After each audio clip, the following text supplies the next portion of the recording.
Olá, boa tarde, quase boa noite. Eu sou o jornalista Cefas Carvalho e estamos começando mais uma edição do programa Conversa de Botequim. Às vezes é sexta-feira, mas hoje, numa quarta-feira, excepcionalmente, um programa de entrevistas descontraído, irreverente, com alguém que faz literatura, cinema, música, política, comunicação. No caso de hoje, alguém irreverente que faz comunicação e também política, de certa forma. Estamos aqui com Silvério Filho, o Raposinha, influencer, advogado, sim, ele vai falar sobre isso, e blogueiro, a quem vamos receber. Silvério Filho, bem-vindo ao Conversa do Botequim. Boa noite, Cefas, boa noite a todos que estão. Boa tarde, mas quase boa noite a todos que estão vendo aí o programa, a nossa conversa. Uma felicidade estar aqui, agradeço a vocês, já acompanhava seus artigos lá no Saiba Mais, gosto bastante, sigo a linha similar, nós vamos entrar aqui em alguns debates, alguns deles polêmicos. E estou à disposição, pode botar para torar aí que eu gosto de moído. Vamos ter moído e vamos botar para torar. Deixa eu fazer os velhos lembramentos. O programa é 100% interativo. Nós estamos num bar em funcionamento. Quem quiser assistir pode vir assistir aqui no Bardalos. Eu sei que não está cedo, nem é hora do happy hour ainda, mas quem quiser pode vir para cá, toma uma sopa, uma cerveja, uma bebida, um suco e assiste o programa. Quem quiser fazer perguntas e comentários para o Silvério, vai lá no Facebook Cefas Carvalho e faz os comentários que a produção traz para cá. Por falar em produção, agradecer aqui o maravilhoso programa, José Água na produção e filmagem, Natália Chagas, assistente de produção em mídias sociais. No Bardalos nós temos um apoio logístico do Lua Belmont, onde eu sempre estou, e agradeço o Ricardo Nelson aqui também. Grande abraço, Ricardo. Um monte de perguntas fazendo de você. Vamos começar, cara. Natália, vamos primeiro brindar aqui. Vamos brindar com um botequim. Tem algo diferente. Mas, tem zero escrito aí, é zero álcool essa. Cara, com muita tristeza, eu tive que me dirigir hoje, sempre quando a gente vem a Natal, para que eu possa gravar os conteúdos com a Heineken, vem alguém dirigindo conosco, geralmente um amigo. Mas hoje eu tinha que tomar a cerveja da Estrela Vermelha, mas infelizmente teve que ser sem álcool. Eu lembrei inclusive de uma piada, quando eu não estava. Como é que nós abrimos uma cerveja sem álcool? A gente joga no chão para quebrar. É ruim demais, mas como é Heineken, tem a belíssima Estrela Vermelha, ainda tem lá o seu charme, mesmo sendo sem álcool. Bom, e essa não vamos jogar no chão. Não, essa daqui eu tô já está tomando, aberta é gostosa. e está tomando. Perfeito. Na tradição do programa, a gente vai conversar sobre muita coisa. Mídia, política, eleição, na Paraguavidas, política nacional. E uma tradição do programa é sempre perguntar sobre como a pessoa chegou naquilo que ela é hoje. Ninguém é criança dizendo, eu quero ser blogueiro e influencer. Não, criança quer ser astronauta, médico, bombeiro.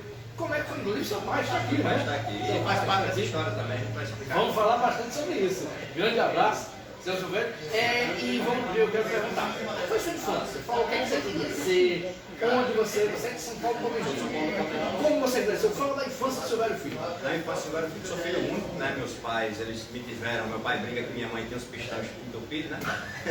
Teve que fazer pistão entupido, teve que fazer um tratamento para engravidar, então eu sou, olha a pressão, cara, eu sou o único filho tido por ambos após um tratamento para engravidar aos 36 anos cada um. Então, é toda uma pressão, uma responsabilidade que carrega o nome do meu pai. E aí a gente teve uma infância muito tranquila, né? A gente teve oportunidades que muitas crianças do município, do meu entorno, daqueles meus amigos de infância, não tiveram. Tive a oportunidade no ensino médio de morar em Natal para estar na casa de um tio. Terminei o ensino médio, iniciei a faculdade de Direito no UniRN, né? Não passei no primeiro vestibular, optei por já iniciar na faculdade privada, beneficiando-me do FIES, nosso grande presidente Lula, e aí Dilma, e aí nós, me formei em Direito, mas eu sempre gostei muito de comunicação. Ele entra meu pai. Além do nome do meu pai, eu carrego também no sangue, a gente tem aqui no sangue a paixão pela comunicação. Meu pai é comunicador há 40 anos, né, na saudosa Voz da Concórdia, que era a boca de ferro do santo ainda não canonizado, Monsenhor Expedito São Paulo de Medeiros, que tinha se depois se você quiser a gente fala rapidamente sobre ele também, que é uma figura que nós seguimos o legado dele, o legado político, espiritual e social. Na boca de ferro, depois no jornal Mimeógrafo, né, rodava no Mimeógrafo Força Jovem, que era um jornal de natureza progressista em plena ditadura militar. Depois veio a Rádio Potengi, 30 anos como radialista na Rádio Potengi. Durante 20 anos editou o Gazeta do Potengi e eu sempre acompanho esse processo desde que comecei. Tem umas fotos interessantes, eu já na rádio, com ele, pequenininho, ainda bebê no colo, etc. E na Gazeta do Potengi, já na adolescência, eu escrevi artigos sobre a Gazeta do Potengi, dentro das nossas limitações, evidentemente, em razão da idade. E depois, né, no ano 2012, nós iniciamos um projeto, na verdade ele iniciou, acompanhado por um então estudante de geografia, que hoje é professor, Edson Bezerra, que é um projeto do blog Silvério Alves. Estava iniciando aquela febre de blogspot, etc. Aí ele iniciou lá um projeto ainda do blogspot, do blog Silvério Alves, que se iniciou em 2012, quando foi por volta de 2016, 2017, eu comecei a participar mais do projeto, nós fizemos no Instagram. E em 2021 foi a grande virada de chave, né? Em 2021 eu já estava formado, já trabalhava, até hoje trabalho, sou advogado de formação, gosto de me referir como advogado, mas na verdade eu atuo como servidor do Tribunal de Justiça. Eu não costumo dizer aonde porque tem muita gente que quer na minha cabeça. Para evitar perseguições eu não digo o meu trabalho. Mas iniciou uma virada de chave, nós montamos uma equipe no blog Silvério Alves, hoje nós temos 7 pessoas conosco trabalhando, direto ou indiretamente. E nós reformulamos, mudamos o layout, saímos de Blogspot, fomos para o WordPress, montamos um layout para publicações e montamos um formato do blog. É interessante. Você, com certeza, as pessoas que estão nos vendo, nos conhecem mais pela nossa atuação no blog Silvério Filho. Mas essa introdução é importante, porque no blog Silvério Alves nós criamos algo, cara, que não existia em São Paulo do Potengi e ainda pouco existe no Rio Grande do Norte. Inclusive, se existe, eu desconheço o formato. Eu gosto de inventar novos formatos. Você viu que o blog Silvério Filho também segue um formato que a mídia progressista não segue. Então eu gosto de brincar com isso. Nós inventamos no blog Silvério Alves uma espécie de voz da comunidade, um estilo de blog comunitário, onde nós paramos de falar para as pessoas, começamos a conversar com as pessoas, sem tanto interesse de expandir geograficamente, mas com mais o interesse de ser muito forte na nossa região, que é o Potengi e os entornos, onde nós temos lá um alcance muito grande nos nossos quase 30 mil seguidores. Então a gente publica desde aniversários a obituários, nas festas, em vez de publicar as festas com um grande esforço, publica das pessoas separadas. Então a gente vai criando um processo de conexão, a palavra é essa, da comunicação, conexão, e acaba gerando uma influência muito grande e tem um grande papel de documentar os fatos históricos da comunidade. Então isso é muito interessante, não só da comunidade, como das pessoas que vivem na comunidade, suas tristezas, suas alegrias, seu trabalho. Quando foi em 2022, nessa questão da campanha, nós nos aproximamos da esquerda através de Samanta Alves, que agora, para a nossa felicidade, elegeu os vereadores de Natal, e apresentamos um projeto. Um projeto que inicialmente, eu acredito inclusive que você o conheça, era em parceria com o Ângelo Giroto, que hoje tem um blog do Giroto, tem o Potengi, tem... Fiz matéria com ele, publicou livro, é um cara muito inteligente, inclusive artista plástico também, dos bons. Fez uma exposição muito boa do Magnélio, Bago Pedrinho. Pronto. Só que Giroto, eu digo para ele mesmo, não é segredo para ninguém, ele é um cara altamente inteligente e altamente complicado de se lidar.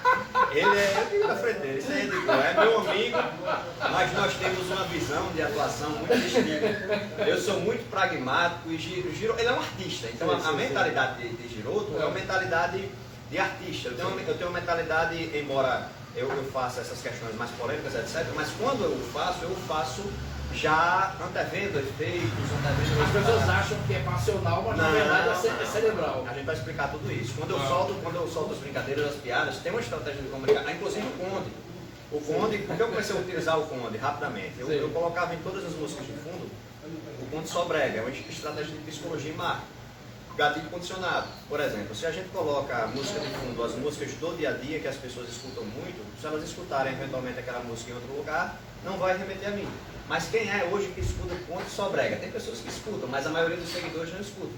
Então, se eventualmente em algum local onde a pessoa esteja, ela escutar alguma música de brega, vai remeter a mim, através do gatilho condicionado. Então, é uma das muitas estratégias que a gente... Tem gente que comenta lá no Instagram. Eu ouvi Conde e comecei a escutar o Conde, agora eu lembrei de você. Agora eu lembrei de você e tal. Então, é uma estratégia de comunicação. Aí, não deu certo com o Giroto. A gente tinha muita coisa em comum, mas tinha... Grande abraço para Ângelo. Grande abraço para Ângelo. Figurado. Tenho algumas colaborações com ele ainda hoje, Mas a gente chegou à conclusão que era melhor a gente ter colaborações eventuais para que ele exercesse a liberdade editorial dele e eu exercesse a minha. E desde 2022 a gente vem moendo. Em conjunto, né? Eu continuo atuando, e aí eu brinco que eu sou igual o pai do Cristo, todo mundo tem 3 empregos. Né? Eu coordeno a equipe do blog Silvério Alves em nome do meu pai, né? Ele continua redigindo, mas o processo a gente tem contratos públicos, a gente inclusive tem uma empresa, tudo direitinho certinho, então esses contratos públicos sou tudo eu que coordeno, as negociações, a contabilidade, a equipe, questão de layout, de artes visuais, de caixa, eu faço todo esse processo de coordenação e também agora o blog Silvério Filho e tem o meu trabalho na justiça e tem a atuação política que seria claro. Que a gente pode entrar lá no Instagram você considera uma extensão dos blogs? Extensão dos blogs. O seu Instagram tem 15 mil seguidores e já é uma referência. Já é uma referência. E nas redes sociais. Nós inclusive alcançamos um processo nós alcançamos 7 milhões de visualizações durante a campanha, porque a campanha foi um divisor de águas. Exatamente. Aí pronto, aí nós chegamos já à campanha. Aí eu fiz aqui uma retrospectiva, né, blog Silvério Alves, e hoje nós estamos ainda mantendo esse trabalho, mas eu acho que você vai falar sobre a campanha, então deixa para posteriormente. Pronto. E eu tô com tanta pergunta para fazer. Pode fazer, cara. Aqui o tempo que você quiser passar, 2, 3 horas, pode Opa, bom, qualquer coisa pede um petisco aí, a gente vai comendo. Não, petisco vai chegar daqui a pouco. Pronto, aqui é putinho, né? Conversa putinho. Primeiro, tamo junto. Vá perguntando, tô prestando atenção em você, vamos compartilhando o link aqui. Beleza, tranquilo. Lembrando que todo mundo pode fazer pergunta pro Silvério. Ou vem pra cá pessoalmente e faz, ou faz pelo Facebook Sebas Carvalho. Siga aí. Silvério, vamos fazer a linha temporal. Eu queria falar sobre um pouquinho da sua adolescência e juventude. Você, embora você falou o exemplo do seu pai, contou histórias bonitas aqui, que depois a gente vai até falar mais, mas você pensou em ser outra coisa? Você teve aquela rebeldia de adolescência, de dizer, não, você é fisioterapeuta, eu vou ser bombeiro. É padre. Eu fiz é padre. Ser padre. Meu Deus do céu. Eu venho de uma família, eu vivi um processo interessante, cara. Porque a religião, ela exerce um... Não sei se você já assistiu, com certeza já assistiu o filme Quem Quer Ser um Milionário. Já assistiu? Sim. Indiano em inglês. É muito interessante como o filme Quem Quer Ser Milionário, ele acerta as perguntas, porque fatos da vida dele, da existência dele, culminaram para que ele tivesse conhecimento daquelas respostas. Então hoje, fatos, antes de responder a sua pergunta, né? Eu recebi o gatilho, eu sou meio neurotípico. Se você quiser, a gente entra nisso também. Também vamos entrar. Pode entrar. Eu tenho alguns diagnósticos psiquiátricos. Mas, enfim, a questão alguns acontecimentos, né? Por exemplo, a questão de querer ser padre. Teve um momento da minha vida que eu queria ser padre, mas eu queria ser um padre, é interessante. Eu sempre tive, embora eu me comunique bem, eu sempre tive uma certa dificuldade de me relacionar com as pessoas presencialmente, de desenvolver laços afetivos presenciais, a questão do desenvolvimento da linguagem. Então eu tenho uma certa aptidão aprimorada para a utilização da linguagem, mas eu tenho uma certa inaptidão para relacionamentos sociais, porque eu tenho alguns hiperfocos. Isso desde a infância? Desde a infância. Então você era uma criança tímida? Muito tímida, com dificuldade de concentração na aula, mas nunca fiquei em recuperação, porque eu não conseguia, por exemplo, escrever, ter um cronograma, eu tinha uma certa dificuldade nesse sentido, mas eu conseguia ver e desenrolar, porque eu tinha um raciocínio bom. E tinha uma espécie de fobia social. Eu lembro que meus tios, quando vinham do Rio de Janeiro, meu pai lembra disso, meus tios, irmãos dele, aí eu atravessava o quarteirão, cara, para não ter que falar. Nossa, era um nível assim de ansiedade social absurda. Nossa, então eu cresci com isso. Atividades simples, tipo jogar futebol. Você jogava futebol? Não, eu jogava, mas sempre muito ansioso. Eu nunca consegui. Eu sempre fui um cara muito ansioso desde jovem. E aí eu tinha uma dificuldade, eu jogava futebol, eu praticava, conseguia namorar, apesar de tudo, era um cara Era boa a sua pergunta. Era porque acontecia, era um negócio assim que acontecia, mas era muito tímido. Aí aos 14 anos, antes de chegar, como você perguntou da adolescência, antes de chegar na questão do padre, que aí já foi mais para o fim da adolescência, eu fui diagnosticado com transtorno obsessivo compulsivo aos 14. Desde os 14 eu tomo um antidepressivo. Desde os 14. Agora assim, variando antidepressivos hoje eu não tomo antidepressivo, né? Mas eu já tomei clorpromipramina, clordato sertralina, e aquilo lá de boa, cara. Aqui é conversa de botiquinho. Sim, exatamente. Já tomei, teve um que eu não me recordo, tive alguns episódios, o toque era tão... É importante porque isso foi fundamental no modo como eu encaro e percebo a realidade. O toque chegou um momento da minha vida que ele foi tão forte, cara, ali na adolescência. Como eu tinha também uma perspectiva religiosa muito forte, o toque tem um certo apelo mágico. Eu tive quase todos os sintomas de toque, quase todos. Se você imaginar, né? Eu tive. E eu cheguei a ter uma certa dissociação da realidade, na adolescência. O toque ele tem algumas manifestações específicas, embora eu tenha tido várias, uma se sobressaía. Era a questão da dúvida obsessiva. Então eu tenho uma obsessão pela dúvida e a compulsão correlata era uma revisão. Então o toque, só para introduzir, caso alguém não tenha conhecimento, ele se manifesta por meio de uma obsessão, geralmente pode ser tem outras características, mas geralmente é uma obsessão, um pensamento que se manifesta por uma compulsão ou uma evitação. No meu caso era a compulsão de revisar. Então, nos momentos de crise, eu cheguei a olhar para. Eu sempre tive muito apego pela lógica. Você já assistiu o filme Pi? Que o cara começa a ver. Pronto. Aí eu começava, tudo eu queria racionalizar. Então era um processo que minha mente era muito acelerada de raciocínio, mas chega a um nível que o raciocínio ele não consegue mais ser racionalizado, por assim dizer. Ele não fica mais compatível com o seu comportamento e com o seu dia a dia. Então, no momento de crise, eu queria tanto racionalizar a minha certeza de tudo que eu olhava para essa parede branca, eu não tinha certeza se ela era branca ou se era azul. Aí foi nesse momento que começou o processo de dissociação da realidade na adolescência. Posteriormente, sempre muito apegado ao mágico. Houve uma regressão nesse sentido, mas mantive o transtorno obsessivo compulsivo de um modo mais controlado, fazendo terapia. Tem um livro muito bom, inclusive, que agora eu não esqueci o nome, mas que é fantástico. É o livro assim, Santo Graal do Toque, que ele ensina desde linguagem científica até terapias para combater. E até hoje eu tenho essa questão de revisão. É um negócio que para mim tem controle, mas não tem cura. Então eu fico ali pro resto da vida. Não tomo mais medicação nesse sentido.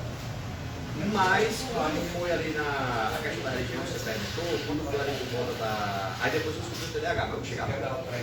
Quando foi? Vamos lá. Quando foi Cara, eu sou neuroativo, se eu ficar falando demais, você vai. Estamos no botiquim, vai falar aqui em 4, 5 horas. Pronto. Quando chegou mais ou menos ali na fase adulta, eu desenvolvi eu comecei a sentir um certo desejo de ser padre. Só que eu antes me tornei ateu. Você primeiro se tornou ateu foi, e depois quis ser padre. Nós temos no Brasil um processo de. É muito comum no Brasil você ser católico e se tornar evangélico. É um processo inverso, por exemplo, nos Estados Unidos, onde a regra é ser protestante e se tornar católico na vida adulta. Na vida adulta. E lá nos Estados Unidos, geralmente, quem estuda muito se torna católico. Aqui os certos católicos há uma dificuldade, muitas vezes, de formação intelectual na contexto da teologia.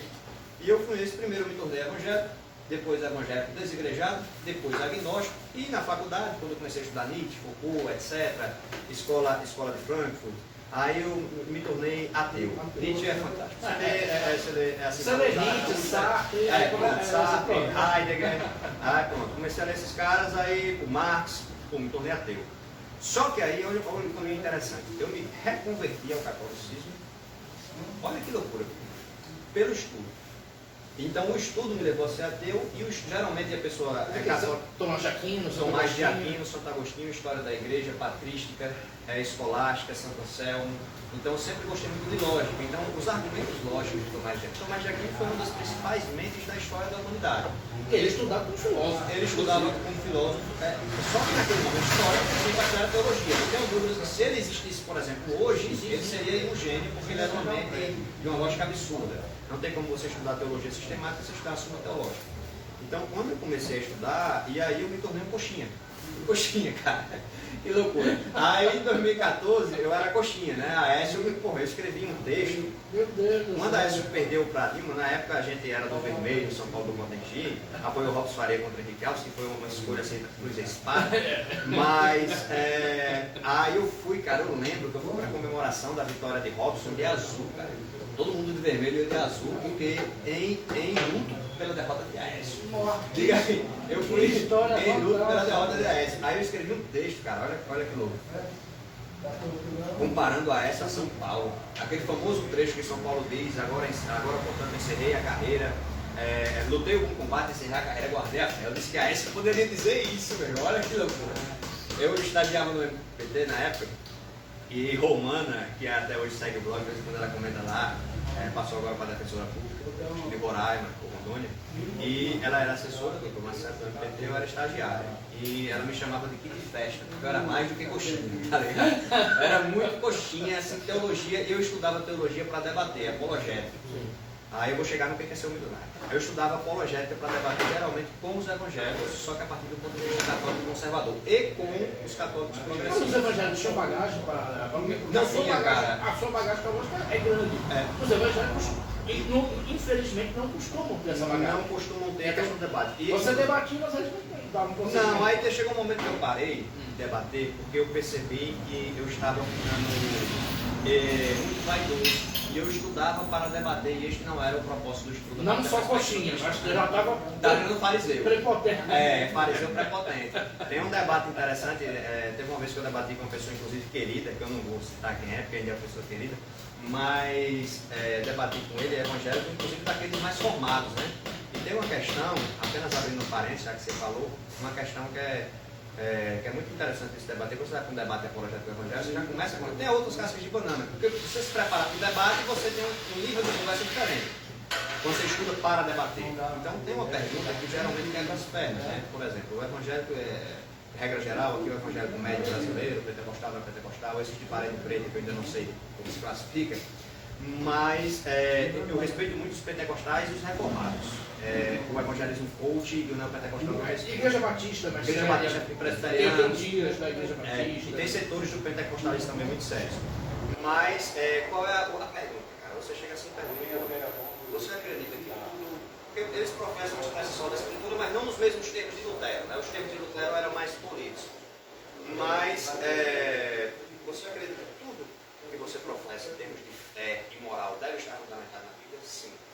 Você acredita que o conjunto de livros bíblicos, aqui tem um cânon bíblico, é uma questão de fé, inspirados por Deus? Sim.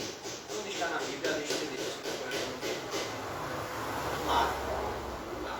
Então, das duas, uma, né? Ou você está assumindo que o cânon bíblico ele não é fruto da revelação divina e não é uma questão de fé, ou você está assumindo que, embora você seja uma questão de fé, não estando na Bíblia, nem toda questão de fé está na Bíblia. Você quebrou as pernas, meu. Já acabou. E é uma questão que antecede ao próprio debate de interpretação das Escrituras. Porque para a Igreja Católica, a Bíblia é o livro eclesiástico, ao passo que para os evangélicos, a Igreja é uma instituição bíblica. E a Bíblia em si foi formada por livros distintos, escritos em épocas separadas. Vários livros. Que foram unidos em algum momento. Exatamente. E com base em isso é histórico, inclusive. Isso não é teológico. Você antecipou o segundo argumento. Pronto, desculpa. Qual é o segundo argumento? Pronto, isso aí é o primeiro, já quebrou as pernas. Mas geralmente eu começo com o segundo, porque o segundo, esse daí já é fatídico demais. O segundo ainda é mais um pouco. Se você. A mesma pergunta inicial, isso. Beleza. Tudo tem que ser feito com base na Bíblia, certo? Com base em que foram escolhidos os livros da Bíblia. Se não existia Bíblia. Então foi uma decisão. Se toda autoridade deve estar fundamentada na Bíblia, em que estava fundamentada a autoridade que estabeleceu o cânon bíblico na medida em que não existia cânon bíblico para fundamentar? Quebrou as pernas de novo. Então, é uma questão nem sequer de teologia, é uma questão lógica que antecede o próprio estudo da teologia. Então, estive nesse processo, né? E posteriormente, felizmente, graças a Deus e a intercessão do Santo Católico, ainda não canonizado no seu expedito, voltei-me para uma visão mais progressista do catolicismo. E tem uma importância nesse sentido, aí onde vai o que quer ser milionário. Porque hoje, embora eu tenha me voltado por uma versão mais progressista, eu tenho o bizu, como a gente diz no popular, do debate teológico, que é algo que, infelizmente, quase ninguém da esquerda tem. Se você for porque quando você vai debater com uma pessoa que é de direita, que é bolsonarista, e ela acredita que está fazendo a vontade de Deus, não adianta, meu irmão, você utilizar argumentos sociais, econômicos, filosóficos, porque nada se sobrepõe à crença de que se está fazendo a vontade de Deus. Então você tem que explicar que ela não está fazendo a vontade de Deus. Não que ser de esquerda seja fazer a vontade de Deus, mas que Deus, na pessoa de Jesus Cristo, para quem é cristão, ele deixou claro que dá a César o que é de César, dá a Deus o que é de Deus. Quem defendia, na verdade, a utilização da Escritura para fomentar projetos políticos de poder, não era o Cristo, era Barrabás, que pertenceu aos Zelotas. Então, quando a gente vai fazendo esse tipo de argumentação, vai quebrando as pernas. Por outro lado, aí aconteceu totalmente a formação jurídica. Quem quer ser um milionário, as coisas foram acontecendo. A formação jurídica ajuda na comunicação do combate, porque eu sei até onde eu posso ir. Então eu não me intimido por ações temerárias, ações judiciais temerárias. Quando a juiz uma ação temerária, você viu o que aconteceu na consulta, na campanha, né? Os caras terminaram tirando o processo porque viram que era pior. Exatamente. Porque eu não parava de bater, eu batia mais ainda, e meu sonho, até para quem está vendo aí, era que o meu interrogatório na comissão de réu ocorresse no segundo turno. Porque o processo é público, eu iria gravar e iria publicar, igual o Lula fazia, tá ligado? Então ia ser fantástico. Aí os caras se tocaram por certo que eu ia fazer isso. Exatamente, ele vai fazer isso. Vai fazer isso, pronto, desistir, beleza. Aí, tranquilo, é mais ou menos, aí nós tivemos esse processo de formação teológica, formação jurídica, formação política, uma vertente progressista, e memezeira. Eu tenho uma certa aptidão para construir memes. Tem um meme fantástico, para mim foi minha obra-prima através da semiótica, né, que é a ressignificação do signo, que porque o Massal é um gênio do marketing, cara. Não há, ele é um escroto, ele é um sociopata, na verdade. Não há nem como a gente julgar muito moralmente ele, porque ele é um sociopata. Mas aquela cena dele exorcizando Boulos com a carteira de trabalho foi uma jogada de marketing fantástica. O que eu fiz? Eu peguei durante a campanha, eu exorcizando o BG com a foto de Natália Bonavides. Então eu coloquei a minha cara no Massal, onde havia carteira de trabalho eu coloquei Natália Bonavides, onde havia o Boulos eu coloquei o BG. Fiz outra exorcizando Stives, que Stives teve aquela treta com o Odon. A gente vai falar bastante sobre Stives. Pronto, a treta com o Odon, aí eu fiz do exorcizando Stives com a foto de Odon, que venceu dele na polarização de corrupção.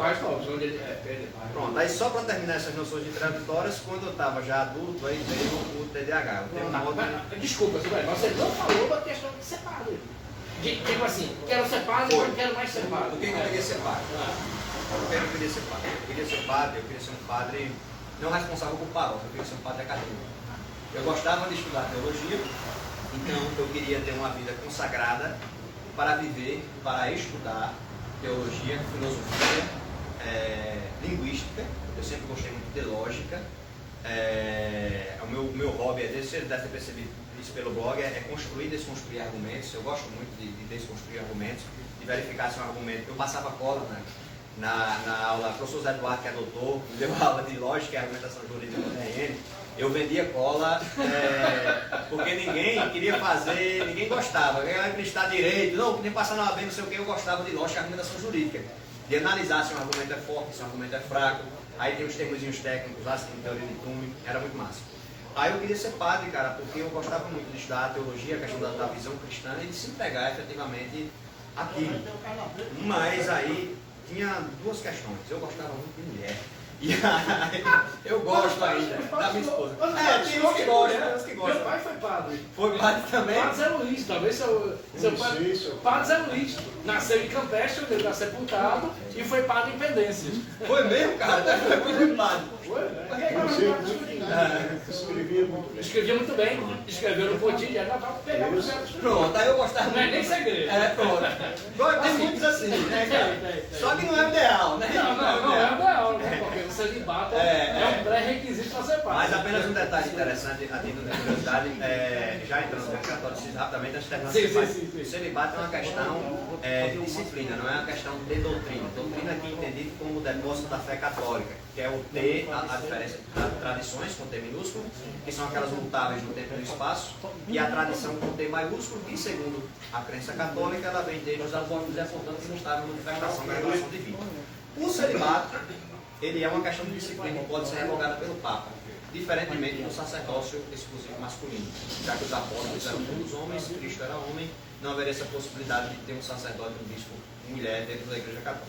Mas o celibato é totalmente, perfeitamente revogável, tanto é que os anglicanos que se convertem ao catolicismo podem permanecer casados, os padres, e os padres católicos orientais, né, a Igreja Católica é uma igreja romana, mas 23 orientais, eles também podem se casar com a exceção do bispo, que vem da carreira monástica. Feito esse esclarecimento, eu sou neurótico. Já percebeu, né? Tô adorando, vai. Aí a questão do padre, eu gosto muito de mulher, cara. E aí eu queria, não, se for pra ser assim, não dá certo. Então é melhor. Aí foi quando eu conheci a história do professor Otto de Brito Guerra.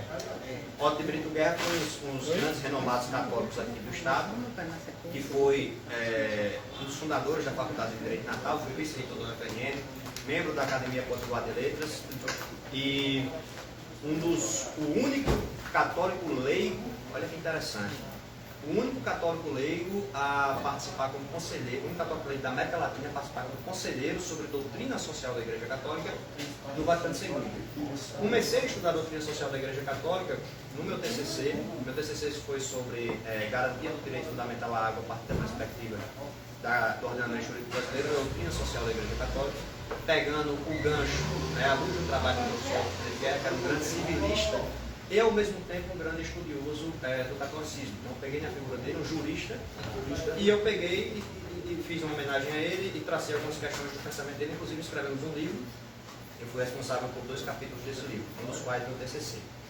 E aí começou o processo de ir para um catolicismo mais progressista, porque a doutrina social da Igreja Católica, se você for ver, ela se identifica em muitas questões com o que a esquerda prega em termos de doutrina econômica.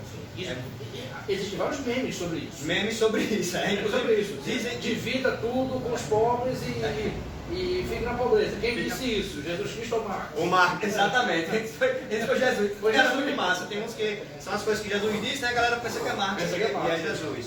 E é muito interessante. Enfim, aí eu desisti de ser padre e também eu tenho um desejo muito grande, e aí a gente tem uma discussão. Eu já tenho um embate aí com minha esposa, eu tenho um desejo de deixar um legado familiar, eu desejo de ter filhos. Então, embora padres possam ter filhos, você é a prova disso, mas eu quero ter um filho e o meu sonho é colocar o nome Silvério Neto, para manter o legado, o nome. Só que minha esposa ainda está um pouco reticente, mas eu já brinquei a ela até que agora o nome é uma questão de construção social. Então, se for menina, a gente tem a mídia, tem um blog, eu vou chamar de Silvério Neto, só para manter o Silvério Neto. Não, brincadeiras à parte, mas a sua lógica tá boa. o desejo de manter esse legado. Que bacana. Pronto, aí foi essa questão do padre. Do padre. Aí desistiu. Desisti de ser padre, fui fazer direito, mas a minha paixão é, de fato, a comunicação, o estudo da linguagem, o estudo desse processo comunicativo de entender. Inclusive comecei a estudar mais recentemente o ciclo de Bakhtin, a compreensão dos enunciados e da análise do discurso do ciclo de Bakhtin, e estou tentando desenvolver as bases teóricas do que eu chamo de raposismo. E eu vou desenvolver base teórica. Um método de combate. A gente vai desenvolver o raposismo a partir do que deu certo. Vamos fazer uma pedido, raposinha também. Raposinho, por quê? Por quê? Não, deixa eu terminar o TDAH. Termina isso. Primeiro falar Vamos lá. dos diagnósticos psiquiátricos. Vamos lá. Eu sou diagnosticado, com certeza, acho assim, certeza. Mais recentemente, eu comecei a ter um processo, inclusive pelo excesso de trabalho, né? Eu tenho 3 empregos fora a atuação política. Oi? Ficar extremamente desatento. Não, eu já não sei. Ao ponto de vir uma carreta na minha frente e eu não vi. Desisti. Ao ponto que foi um absurdo para o contexto do toque. Ver uma parede branca e achar que era parede. E ter dúvidas. Na verdade eu sabia que era branco, mas Estava na dúvida se era branco ou não. Essa questão da desatenção foi um absurdo. Meu pai, até hoje ele vem comigo para Natal. Você percebe, toda vez que a gente está no evento, meu pai está comigo. Eu já estou bem em relação à desatenção, mas naquela época tinha que vir alguém comigo para Natal. Porque eu tenho desatenção na ultrapassagem. Mas você já vê quando vem uma carreta. Agora eu vejo. Eu estou com medo de você me oferecer uma carona. Agora eu vejo quando vem a carreta. Pronto, tá. Felizmente. Mas antes eu não via. Aí eu começava, minha esposa, cara, vinha conversar comigo e ela falava comigo, eu não lembrava, tá ligado? E era complicado porque quem não tem atenção não tem memória. A memória, especialmente de curto prazo, ela está atrelada à atenção. Então eu não lembrava o que aconteceu no dia anterior. Foi um negócio absurdo. Eu achei que eu estava ficando realmente demente, eu tive esse receio. E aí eu fui para o psiquiatra e cogitou-se a possibilidade de um TDAH, tardiamente diagnosticado. Qual é a grande questão de você diagnosticar? Cara, a gente tem que trazer muito tema aqui, não vai dar aparecer uma hora não. Não, vamos mais uma hora. Vamos lá, que é tudo bom. Qual é o problema do TDAH? Aí deu falar de política, já falou de religião. Vamos falar de tudo, Qual é o problema do TDAH tardiamente diagnosticado? Porque o TDAH é uma doença do desenvolvimento, você nasce com ela. Então ela manifesta, geralmente, de modo claro, os seus efeitos já... Uma doença não, um transtorno, né? Você vai estar. Ela já manifesta os seus efeitos na infância. Dificuldade de nota, dificuldade de atenção, etc. Eu tinha sintomas na infância de dificuldade de prestar atenção na aula, eu nunca fui de escrever, nunca fui de estudar com frequência, de manter rotinas. Então, eu sempre fui muito desatento, desorganizado, chegava atrasado nos locais, até hoje eu chego, dificuldade de manter cronometragens, planejamentos. Então, eu tinha sintomas de TDAH, mas não necessariamente TDAH. Mas eu tomei a medicação para TDAH, inicialmente a Ritalina, posteriormente o Venvanse, na medida que é um pouco mais seguro do que a Ritalina, uma vez que como eu tenho um DOC e o Venvanse não está são psicoestimulantes, eles têm a possibilidade de desencadear os sintomas do DOC. Então, é uma doença do controle e uma doença do caos. Nossa. O transtorno do controle e o transtorno do caos, não só a pessoa. Diga aí, meu velho. Aí, tomei a Ritalina. Cara, quando eu tomei a Ritalina a primeira vez, velho, foi um negócio o rastro, porque não sei se você sabe, a Ritalina, quem não tem um problema, ela melhora um pouco a cognição, mas não é nada de absurdo. Agora, para quem tem, é como se você fosse um míope com 5 graus e você colocasse os óculos. Cara, meu raciocínio foi assim um absurdo que eu passei fazendo uma sentença, até me recordo, uma sentença sobre improbidade administrativa, complexa, né, mais de 1000 páginas dos autos. E eu passei assim 5 horas sem parar fazendo a sentença e redigindo, quase como se eu estivesse psicografando. Não parava tanto para pensar. Eu ia só redigindo. Depois com o Venvanse eu mantive, depois eu tirei o Venvanse porque os picos de ansiedade estavam aumentando muito e eu estava ficando extremamente pragmático. É interessante, perdendo um pouco a visão poética e sendo extremamente lógico. É uma loucura, mas eu escrevia demais, cara. Qualquer esteja que geralmente eu escrevo, inclusive os livros, eu escrevo sem pensar, sem planejar, eu simplesmente escrevo, quase que psicografando mesmo. Aí, diante dessas peculiaridades cognitivas, meu médico me passou para um estudo neuropsicológico, para ver, inclusive eu tenho alguns sintomas de autismo, algumas possibilidades de pertencer ao espectro autista. Em razão do modo como me relacionava com as pessoas, eu não fui muito de olhar nos olhos, eu sempre focava mais no detalhe do que no todo, uma série de questões. Fez os testes e eu passei na peneira, ele me mandou para um estudo neuropsicológico. O estudo neuropsicológico não concluiu pelo autismo, mas concluiu pelo TOC e pelo TDAH, só pelo TDAH eventual. Aí, em que sentido?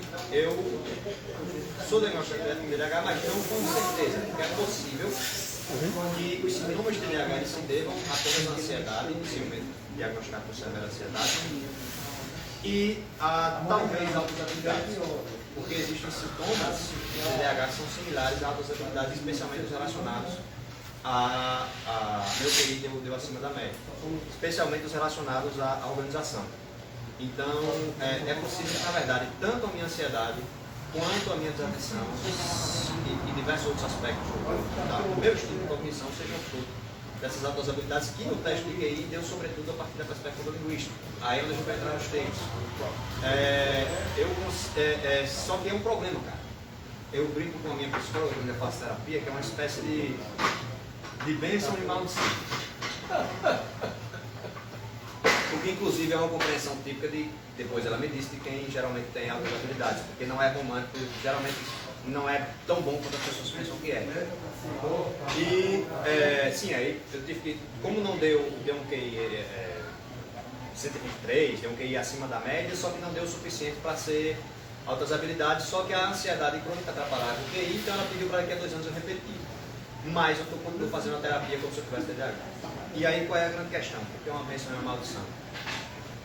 É uma bênção porque eu consigo ter alguns raciocínios lógicos, rápidos, associações. Você podia ver isso na capítulo, fazer muitas associações, associações desde meme a construções de discurso. E na conversa a gente está vendo. Na conversa.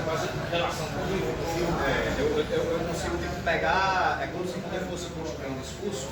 Eu vou utilizar o termo narrativo para não ter a conotação pejorativa. Mas quando eu fosse construir um discurso, para ficar mais fácil de entender, é como se na minha mente já aparecesse pelo menos um diagrama, que eu já imaginasse como os destinatários do discurso vão se comportar, e eu já sei como eles vão se comportar e o que eu vou fazer depois. E eu já sei até de jurista por trás, caso não processe. Por isso eu fui o terror dos caras, porque eu conseguia estar na frente deles 3 jogadas, entendeu? Então quando eles batiam em mim, eles não percebiam que é porque eu construí a conjuntura para que eles batessem. Quando eles me processaram, eles não perceberam que eu construí a conjuntura que eles me processaram. Então, aí, só encerrando a questão do quem quer ser um milionário. Forjou essa certa capacidade de desenvolvimento lógico-argumentativo, com a formação teológica, com a formação jurídica, aí é a arma secreta da esquerda, para combater setores da direita, que ainda não havia quem o fizesse, especialmente na área da teologia.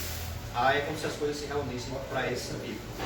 Aí, eu expliquei depois que é a maldição, porque eu não consigo parar de pensar.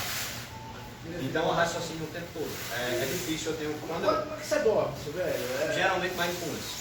Eu tomo chá de mulungu, que é para relaxar, e eu faço um mindfulness, exercício de respiração, para a mente dar uma desacelerada. Então, isso que possibilita com que eu tenha raciocínios rápidos, que eu consiga fazer muitas associações, construir e desconstruir argumentos, ao mesmo tempo me perceber a realidade a partir de perspectivas que outros não conseguem, dificulta com que eu perceba a realidade a partir de perspectivas que os outros conseguem, porque momentos subis, muitas vezes eu não percebo, porque minha mente está em funcionamento. Então, às vezes eu estou tomando banho e eu já estou pensando, vem um estalo, vou lhe dar um exemplo. Deixa eu ver um exemplo aqui. A poesia. Associar, Natália, uma das grandes questões que a gente fez, a nosso ver diferencial na campanha, foi a utilização de diversos artifícios comunicativos, desde o meme, até a construções teóricas, até a utilização de música, vídeo, escrita, imagem e a poesia. Eu acho que um grande diferencial nosso foi a poesia. A meu ver, foi muito feliz a associação de Natália com a flor de Drummond, que ele fala em A Flor e a Náusea. A flor tímida, que era aquele anseio democrático, que ele escreveu aqui no tempo ditatorial, a flor tímida que rompe o asfalto. Então, Natália seria aquela flor vermelha, até de se imaginar é fácil. Um ambiente cinza e uma flor vermelha rompendo o asfalto. Né? O asfalto rompendo o tédio, o nojo e o ódio de uma cidade. E ela classifiquei cinza. Então, aquela associação, ela veio porque eu fazia um supino na academia, cara. Eu fazendo supino na academia e a mente aqui. Aí teve outras associações, a questão do sorriso que abarca o mundo, são ícones que se envolvem. Porque a utilização de apelidos, né? O apelidos, inclusive, nós temos alguém na direita, que é o Gustavo Negreiros, Gustavo Destemperado, Vamos falar sobre isso também. Mais a fundo. Márcio Franco gostou. Ele utiliza muitos apelidos, ele utilizava Patricinha Bolivariana, derrota Davis Fernandes, ele ganhou. O violento mineiro. Agora se transformou no violento mineiro, o oleoso Daniel Valença. Então, a despeito de todos os conceitos equivocados que ele defende, é uma estratégia interessante do ponto de vista de carisma, aqui entendido como capacidade do exercício de poder pela persuasão. Você cria vínculos. E de comunicação direta, fica mais fácil. Receptor. Exatamente. Tanto que isso do violento mineiro Virou meme. Não é legal e não era pra ser, mas virou. Tem pessoas que chegam assim, e o violento mineiro? Já perguntam. Você é amigo dele, do violento mineiro? Não é violento, cara. Violento, o cara tá ali. Mineiro, na verdade, ele é um artista, porque ele ensinou uma maquejada. Então a gente tem que, na verdade, chamar um cara de violento.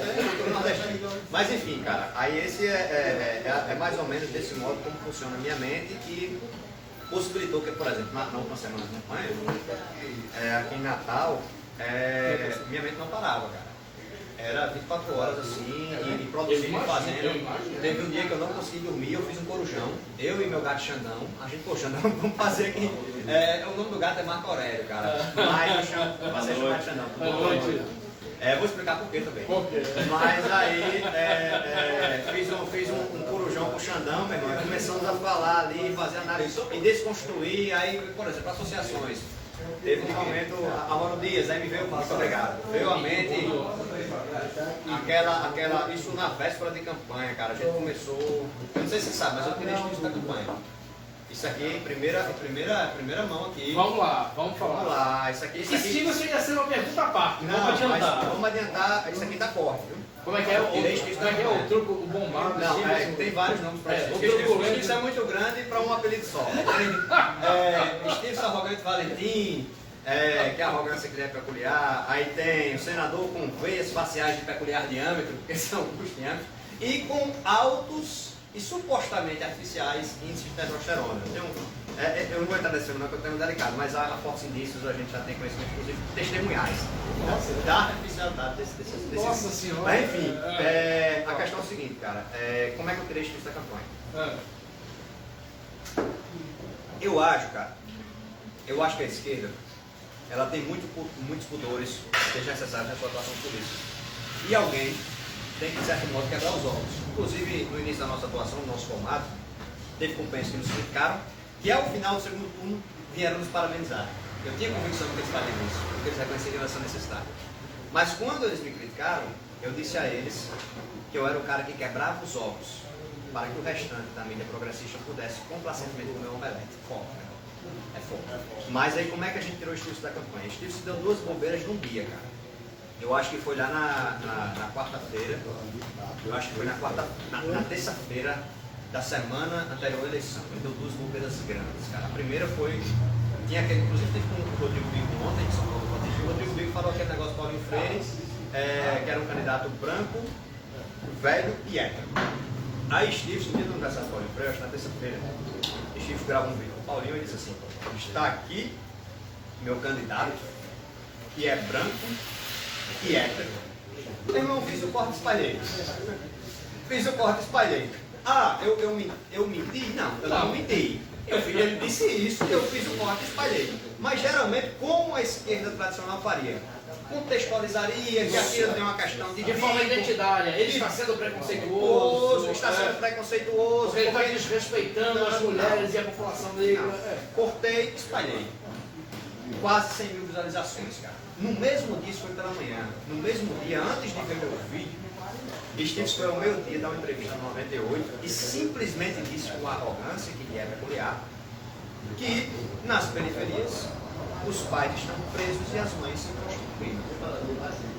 Cortei, 30 segundos, espalhei, quase 100 mil visualizações. Meu amigo repercutiu. E um amigo meu da Paraíba veio: meu irmão, aquele senador, você viu? Eu digo: meu amigo, fui eu que publiquei.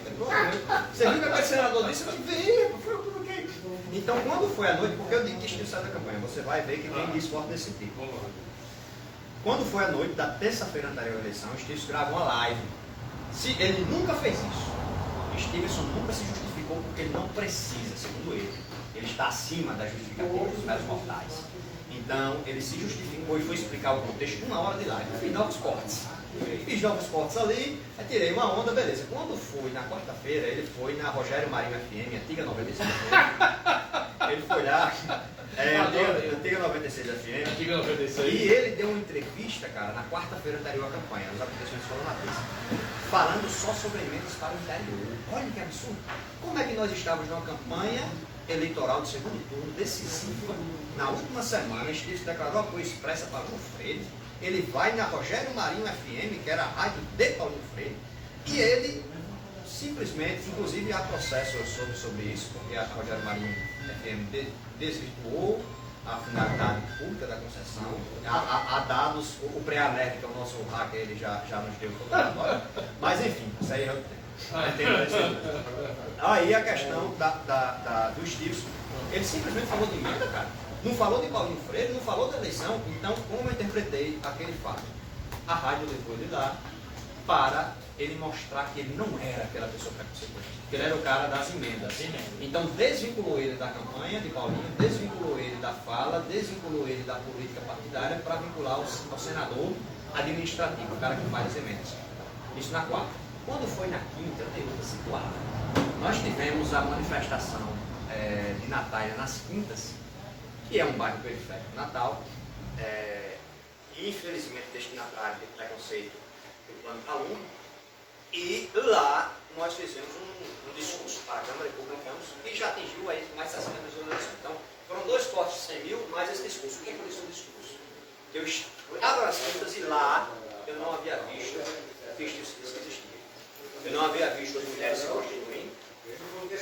Eu havia visto mulheres trabalhadoras que estavam nas suas casas sem poder trabalhar porque não tinha vaga para as crianças das creches. Tinha visto que os pais não estavam presos, mas estavam trabalhando, mas perdiam tempo com a família porque tinham que gastar muito tempo no transporte público altamente ineficiente. vi famílias daquela periferia, como tantas outras. E quando as lagoas de captação alagam, perdem tudo que tem, que já é pouco. Então fez esse discurso na canela. Espírito não falou mais nada da Choralena. No dia da campanha, não falou. Veja, não falou, ele não saiu mais para ter voto Paulinho Freire, ele não, nem nos stories, ele morreu. Ele ficou com medo de perder ele, com o Paulinho Freire. Perder já com o Paulinho tinha Freire. perdido com as novas. O Rasnovo, Salatiel. Exatamente. E eu brincava que era a terceira cipuada de estilos. Era a terceira aqui faltava, era 30. Então, naquele momento, ele ficou com receio. Então, quando foi na quarta-feira, ele publicou uma história, 44. Então, eu tirei isso da campanha. E eu confirmei com uma pessoa que trabalha com uma pessoa bem ligada a isso. E a pessoa disse que o Santiago estava fazendo oficina. Porque não podia me esculhambar. Você não ia passar recibo? Porque ele passava recibo. Você é um senador passando recibo. Não podia me processar, porque percebia que eu ia construir um discurso em cima do processo. E aí ele estava agoniado, de modo que as veias quase rompiam a fina pele da face, tratada com diversos cosméticos. Então foi assim que a gente tirou hoje da campanha. Meu Deus, deixa eu ler, tem um monte de comentário aqui. Vamos aos comentários, tem um monte de perguntas também. Bora pra O programa vai até mandar bem. Não, tô de boa aqui. Lúcia Lopes, sempre presente. Show! Valeu, Lúcia. Continua ligado aqui. Carlos Lima, o Carlinhos BTV, trabalhou comigo em Mossoró. Boa noite a todos. Valeu, Carlinhos. Continua acompanhando aqui. Elvira Maria Neta, frequentadora do Beco da Lama. Raposinha Vermelha. Boa tarde. Não falou a razão da perda da Raposinha. Vou falar agora. Vai falar agora? Vamos lá, depois das perguntas e comentários. Carlos Lima. Amigo, Maneri, estou vendo a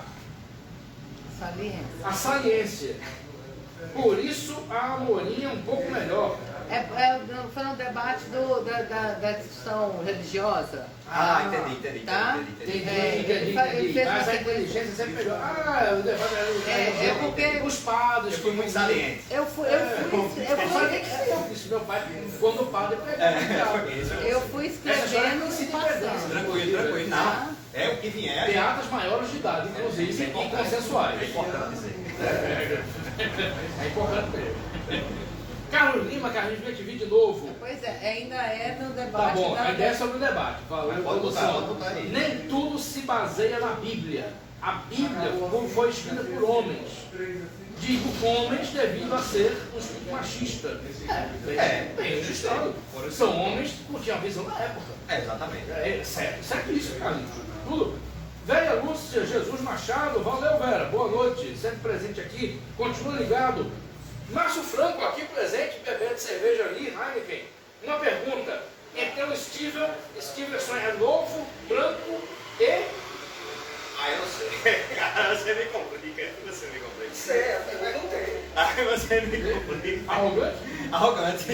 Novo, branco e arrogante. E arrogante. Você me complica com a esquerda e com a direita. Com a direita e com a esquerda. Exatamente, que a esquerda vai lhe comprar. Aí se eu disser alguma coisa, não, mas se eu disser alguma coisa, aí os comentaristas vão chegar. A gente vai falar sobre identitarista também. Está escrito em 3 pontinhos. Não, ele entendeu os 3 pontinhos. Mas aí eu não disse nada para não desagradar nem estilos, nem a direita, nem a esquerda. Mas assim, Silveira já escapou de um monte de processo na eleição, não é aquilo que eu gosto de dizer. Não, tá danado. Que vai levar processo. Se levar lá, é bom. O processo é pra ele que é advogado, viu? Aqui só tem jornalista, produtor, controlável, né? Que vai perder, eu vou tirar um. Então pode botar. Eu tô com o advogado do meu lado. Então, velho, vamos passar a gente falar. Nossa, eu ia perguntar sobre rapidamente. Petrópolis. Calma. Só uma justificativa ao que disse da questão da conversa fiada. Eu acho que ele fez uma referência a Paulo Henrique Amorim, que eu disse que eu sou baseado em Paulo Henrique Amorim, da conversa fiada. De fato, eu sou muito ácido. E aí, eu não tenho muita noção.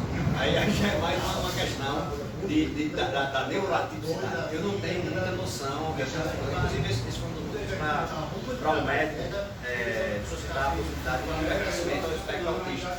Quando a gente está numa conversa, eu não tenho muita noção do que você quer entender, do que você ainda não quer compreender. Então, a minha mente, ela funciona no sentido que eu me expresso. Então, muitas vezes, até involuntariamente, eu não consigo ter noção da repercussão que aquilo vai ter.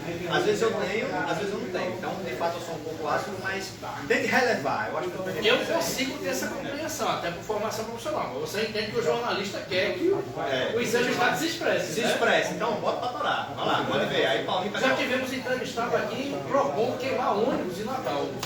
Patrão aí. Roberto e Paulinho, ao vivo aqui. Conversa, meu irmão. Com clamor todo mundo a queimar os ônibus da Saturno. Não foi produção. Vou chegar a esse. Tá filmado, né? Abraço para Roberto e Paulinho, grande vereador.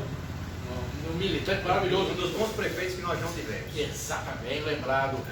Uma boa pergunta ainda. Vamos com o apelido. Apelido Raposinha. Vamos lá. Raposinha, por quê? Por que Raposinha?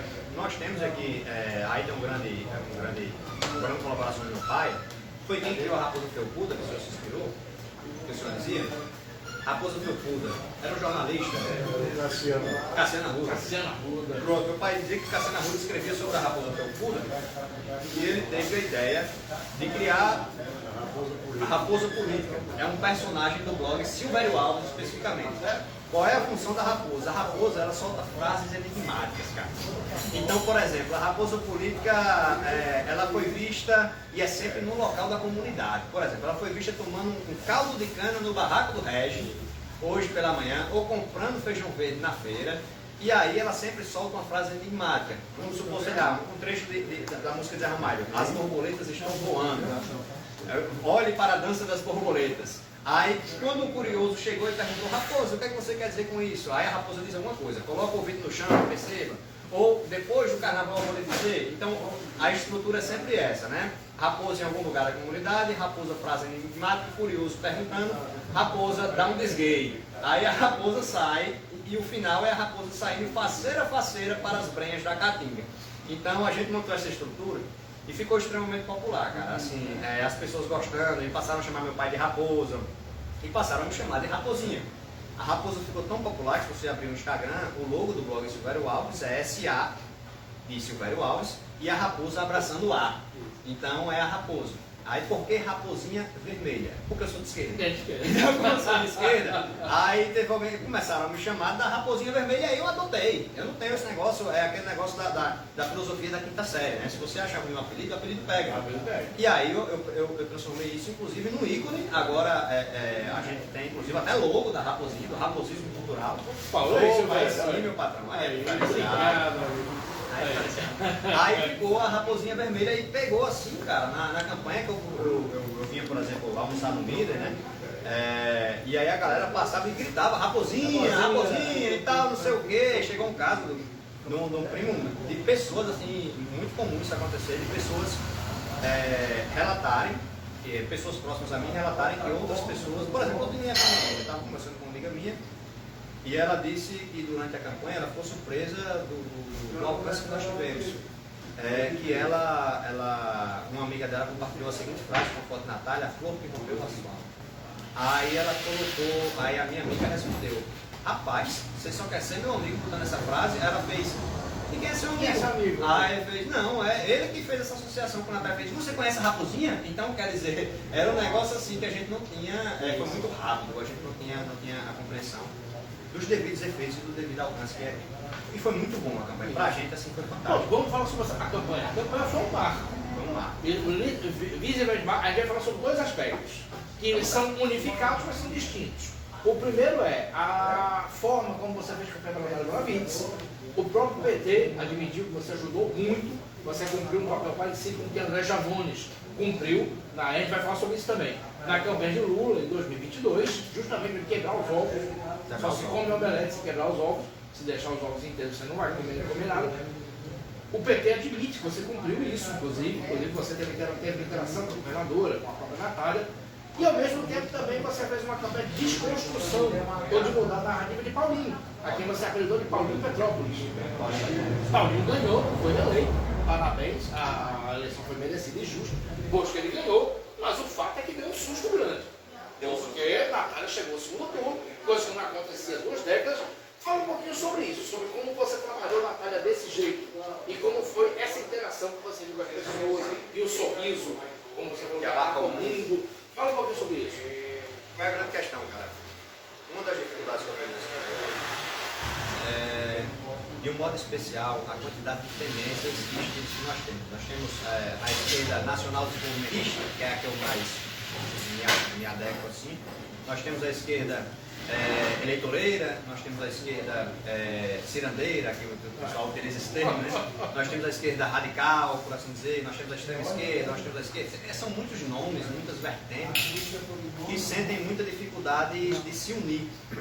Ao passo que a direita, dentro de todas as suas limitações cognitivas e morais, tem uma facilidade de união absurda, cara. Porque o discurso é raso, é rápido, é pré-digerido e é sobretudo eficiente. É eficiente aqui do ponto de vista de poder carismático, de exercício de poder pelo convencimento. Então, como a gente faz isso se os nossos assuntos eles são naturalmente complexos? E se nós temos diversas perspectivas entre nós para o mesmo assunto?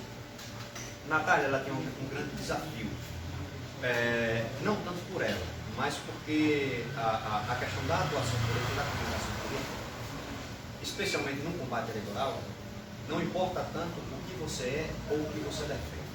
Importa mais como as pessoas compreendem o que você é ou o que você defende. Natália sentiu essa dificuldade de um modo muito forte porque ela sempre foi vítima de uma mídia de direita que diuturnamente descontextualizava as suas falas, os seus projetos, as suas posturas, as suas pautas. Então a Natália, que a maioria das pessoas conhece, era uma caricatura. Esse fato não atrapalhava a Natália para as campanhas proporcionais, mas é um fato crucial para campanhas majoritárias. É muito difícil na campanha majoritária um candidato com essas características de caricatura vencer uma eleição.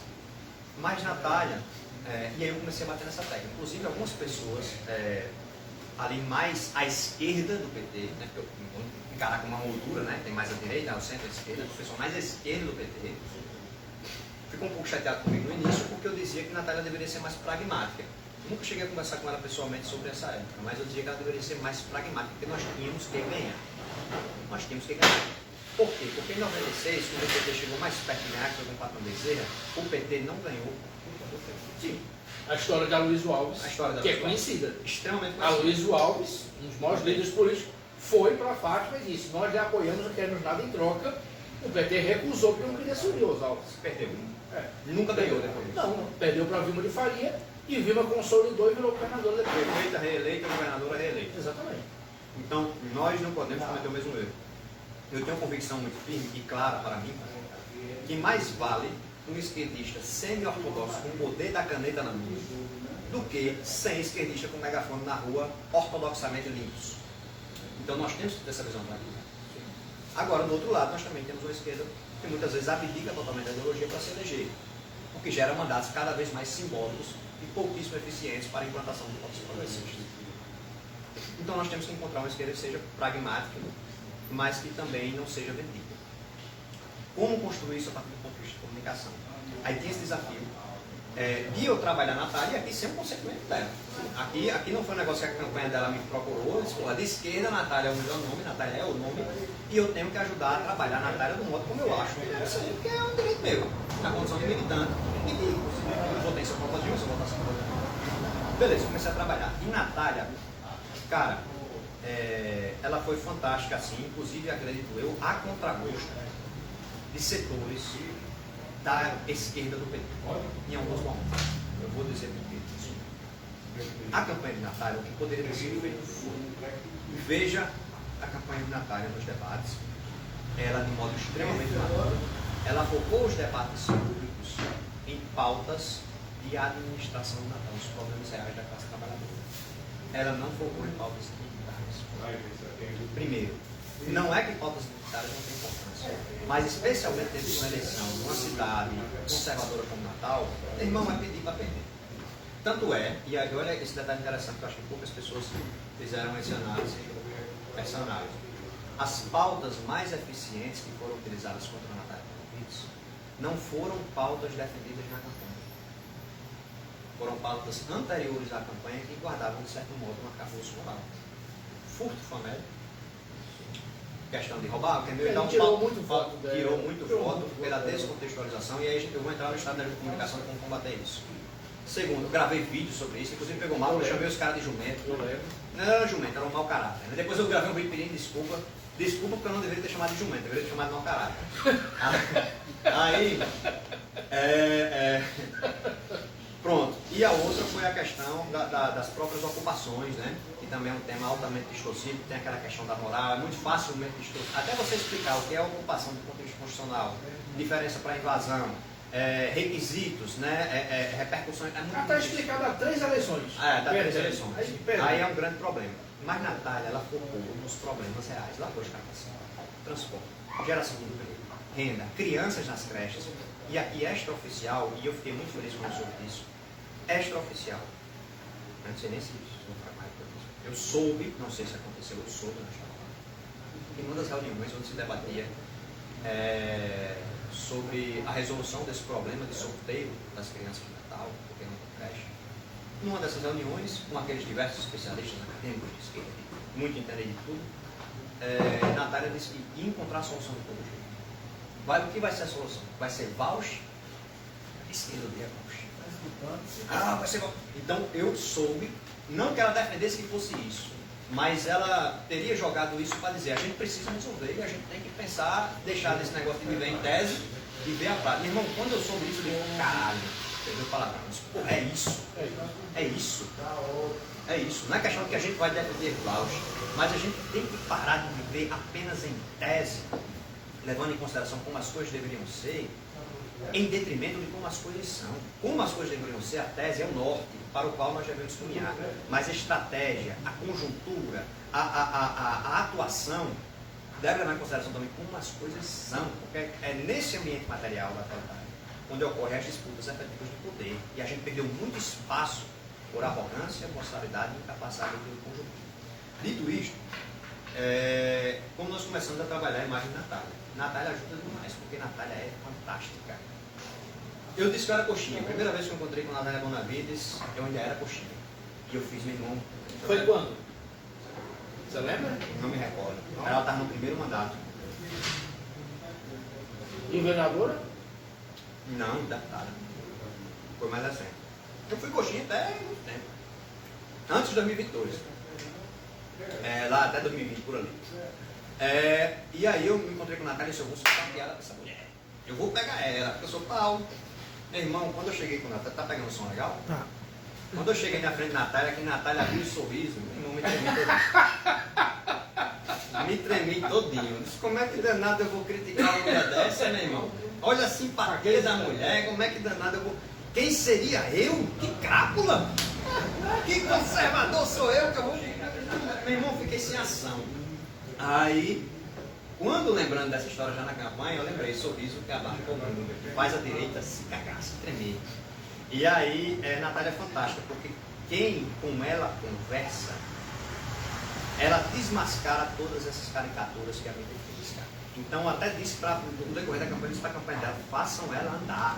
Ela precisa andar, abraçar, cheirar. E isso proporcionou cenas fantásticas, fotografias fantásticas, assim, captadas pela equipe dela, de senhoras chorando, porque viam nela as netas, de pessoas, de homens, da classe trabalhadora, sentindo um carisma, cara. E eu nunca havia visto aquilo, não. Então, Natália ajudou muito.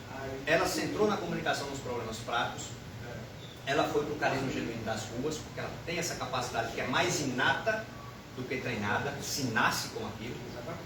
Então, ela foi fantástica. O que ela poderia fazer, ela fez. E a gente, de antemão, fazendo esse trabalho de fortalecimento dos pontos positivos dela, de desconstrução desses pontos que eram distorcidos pela direita, como o furto famélico, nós gravamos um vídeo explicando detalhadamente essa questão, que é complexa também, as ocupações explicando.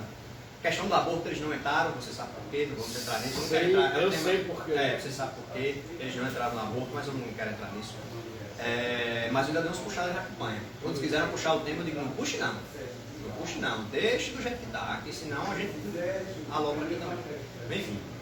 Então a gente pegou, a meu ver, exerceu bem essa função de quebrar os ovos. Os tipos de nomes, quebrar os ovos, enquanto a galera ficava ali no polido, O grande diferencial, só para encerrar esse bloco, porque eu já estou pensando nos cortes que a gente está fazendo. O grande diferencial é que a gente buscava deixar de falar para as pessoas e passar a conversar com as pessoas. Então a gente respondia comentário, a gente fazia interação, as pessoas que mandavam foto tomando Heineken com a raposa, a gente publicava. Teve gente que fez origami de raposa para mim. Porra, foi um negócio absurdo assim. Então foi um negócio fantástico e a gente atuava desse modo, tentando.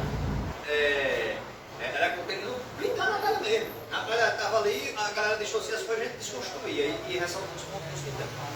E aí eu acho que foi muito bem. Aí, pronto, isso aí já está um ponto. E agora a análise da conjuntura da campanha. Sei que você quer outra pergunta. Não, a conjuntura da campanha somada à criação do personagem Paulinho Petrópolis. Eu até falei, ele venceu, mas sofreu mais do que pensava. Na verdade, ele pensava que ele surtou com Carlos, Eduardo e não com Natália. E durante um período, Natália parecia que ia passar. Acontece que houve, a gente pode falar, se você quiser, o apoio de Álvaro Dias, a força, a possível questão econômica. Houve muita coisa. Então, a gente vai falar da coisa da medida que você quiser. Mas fala um pouquinho sobre Paulinho Petrópolis. Paulinho Petrópolis. Cara, Paulinho Petrópolis é o seguinte. Paulinho, eu não tenho nada, aqui dizendo, não tenho nada contra a pessoa de Paulinho. Nada contra a pessoa de Paulinho. Nós estávamos em campanha. Mas contra a pessoa dele eu não tenho nada. Inclusive as pessoas com as quais eu converso que são ligadas a ele dizem que ele é um cara que cumpre compromisso. Quando vai é uma pessoa simpática, eu já entrevistei ele no passado. Quando vai é uma pessoa gentil, uma pessoa simpática. É uma pessoa que cumpre compromisso. Só que Paulinho ele é um cara extremamente sem carisma, cara. Um picolé de chuchu. Picolé de chuchu é vice-presidente da República, viu? Não, agora é camarada picolé de chuchu. Camarada picolé de chuchu. Mas Paulinho não é sequer um picolé de chuchu. Um picolé de chuchu é intenso no sabor diante de Paulinho. E Paulinho tem ao seu lado Madame Nina. Nina. Aqui eu não digo no termo pejorativo. Nina é uma senhora da elite. Se comporta como tal, se veste como tal e fala como tal. Então, e os dois residem em Petrópolis, que é o símbolo desse conservadorismo arcaico natalense. Ainda que existam pessoas em Petrópolis, naturalmente, que não representem isso, mas Petrópolis na condição de bairro nobre, de Natal, até pela sua arquitetura, pelas suas calçadas. Tem um plano palumbo. Tem um plano palumbo, né? Então tem toda uma questão. E Paulinho, ele era o candidato dos ricos, não há dúvida que ele era o candidato dos ricos. Mas ele teve muito voto em comunidades pobres, a gente sabe por quê. Não vou entrar, eu sou advogado, mas a gente sabe por que teve. Mas Paulinho era o candidato dos ricos. As pautas de Paulinho eram dos ricos. Inclusive Paulinho, eu fiz parte de Paulinho, quando ele ia falar dos benefícios da reforma agrícola, ele falava de Petrópolis. Porque era o horizonte visual dele. Era um ato falho dele, né? Era muito engraçado. Aí foi falar da Zona Norte e confundir com Ponta Negra. Quer dizer, então Paulinho Petrópolis, porque os próprios argumentos de Paulinho, como se a visão do mundo, a visão de Natal que ele tivesse, era a visão que ele tinha de Petrópolis. Ele estava andando nos outros bairros de Natal porque era campanha. Mas Paulinho era de Petrópolis para Piroca, que é do lado, para Brasília. Então, e pegou o Paulinho Petrópolis. Teve uma que foi muito engraçada, que me mandaram, a galera começou a me mandar as coisas, né? Porque ninguém fala na esquina, mas parece que tem um negócio na boca, uma batata na boca, porque é um receio, um pudor de falar algumas questões. E aí me mandaram uma figurinha muito interessante. Uma figurinha não, foi uma arte oficial feita por Nina. Que Nina, inclusive soube que Nina teve muita vontade de me processar, mas a desaconselharam. Nossa. Foi. Aí Nina, ela fez uma arte da vereadora dela, e era ela e Paulinho com um carro rosa de barra, uma arte toda rosa e com a saída de Petrópolis. Isso é o meme pronto, tá lá. É um meme, eu não tenho trabalho criativo em desenvolver uma narrativa. E diversos outros acontecimentos, e pegou, cara, Paulinho Petrópolis, Paulinho de Micarla, foi outro, Paulinho de Micarla. Teve a Micarla, abraço para a Micarla, também não tenho nada contra você. Inclusive, recentemente o pessoal da Ponta Negra tem encontrado comigo para fazer uma entrevista com o pessoal de São Tomé, que nós temos o FURA, no blog de Guaruaus, passamos todos os contatos, não tenho nada contra a Ponta Negra. Mas teve uma manchete muito interessante, e a utilização das palavras, né, e da ironia, do sarcasmo. Eu coloquei, Micarla fica com raiva, porque a gente chama Paulinho de Micarla de candidato de Micarla. Então, Micarla fica chateada porque a gente disse que Paulinho de Micarla é candidato de Micarla. Então fica falando assim, e esse tipo de jogada a galera gostava demais, cara. Então tem um poder de conexão muito grande. E aí pegou o Paulinho Petrópolis. Mas Paulinho venceu. mas venceu a um sacrifício muito grande. Exatamente. Quem tem noção do que acontece nos bastidores, porque nem tudo, embora a gente fale mais dos bastidores do que a mídia tradicional, mas há coisas que a gente não pode falar. Não pode falar porque não foi provado. Não foi exatamente. Como jornalista eu ouvi muita coisa, Seria, mas ouvi como disse jornalista. Mas não pode ser falado. Não pode ser falado. Mas que rolou, rolou. Que rolou. E foi um preço caro, inclusive para Paulinho. A gente não sabe como vai ser a gestão do Paulinho, porque ele vai ter que arcar com muitos compromissos. Mas enfim, a conjuntura de Natal, cara, eu tenho uma compreensão de que poderia ter sido feito por fora. Então, talvez alguma outra coisa, claro, sempre vai ter algo a se fazer, mas de substancial do que poderia ter sido feito. De atuação de militância, de atuação de redes. A gente chegando aí quase como um Davi contra Golias, né? Chegaram depois outros companheiros para ajudar, e aqui eu gostaria até de citar o Comitê de Luta, o próprio Gustavo Braga, com o canal SPN, o pessoal do Portal CN, do Blog do Belo, ajudaram muito ali, dentre outros. Mas qual é a visão que eu tenho, cara? Natália saiu extremamente fortalecida. Dentro desse contexto, Natália de Natal sendo uma cidade altamente conservadora. Dentro do contexto de que toda a mídia, quase toda a mídia, pelo menos a mídia hegemônica hereditária, estava contra a Natália, batendo diuturnamente, batendo maliciosamente. Dentro do contexto da estrutura financeira e política que o Paulo teve, porque só eu noticiei pelo menos os 3 casos claros de abuso da pandemia. Vou citar alguns: a utilização do Hospital Veterinário de Natal durante a campanha, inclusive em associação com o Robson Carvalho, que foi vereador muito bem votado. Na véspera da campanha, a prefeitura colocava o Natal de azul. Teve várias. A questão da STTU, dos servidores da STTU. Inclusive eu postei anteontem um vídeo do carro da STTU, né, com um farol queimado atrás, que eles não veem isso. Uma moto da STTU com pneu careca, postei hoje esse. Então, os servidores da STTU em horário de expediente, fardados, indo para a evento de Nina, que é a esposa de Paulinho. Então, diversos casos de abuso de poder político. Natália enfrentou tudo isso, cara. E ela conseguiu parecer com tudo, só para fins de parâmetro. Jean, em 2016, teve cerca de 36 mil votos. Mineiro, Mineiro em 2016. Mineiro em 2016. Jean em 2020, Mineiro em 2016 teve cerca de 36 mil votos. Ficou bem perto de passar Emmanuel, que foi para o segundo turno. Jean, em 2020, teve 149 mil votos. Natália, no segundo turno, teve 179 mil votos. É um aumento de 130 mil votos. Só a diferença é maior do que Mineiro e Jean Justo, somados. E o ponto mais interessante é que Natália resgatou uma esquerda com coragem de ser esquerda. Eu analisei diversas eleições do interior. E eu não vou citar nomes para não gerar constrangimento, mas em diversos locais o PT não falava sequer de Lula. De Lula, eu não estou falando de Fábio, de Lula, meu irmão. Não falava de Lula, não usava as cores do partido. Teve município que a governadora foi inaugurar a obra e os filiados foram ao ato de inauguração de uma obra sem as cores do partido, com medo. Complicado. Com medo ou com covardia. Natália, ela pegou Fátima com 70% de reprovação artificialmente criada pela mídia. Porque uma coisa é a quadrada do governo, outra coisa é a percepção que as pessoas têm da quadrada do governo. Então Natália pegou Fátima, colocou do lado dela, foi para todo canto.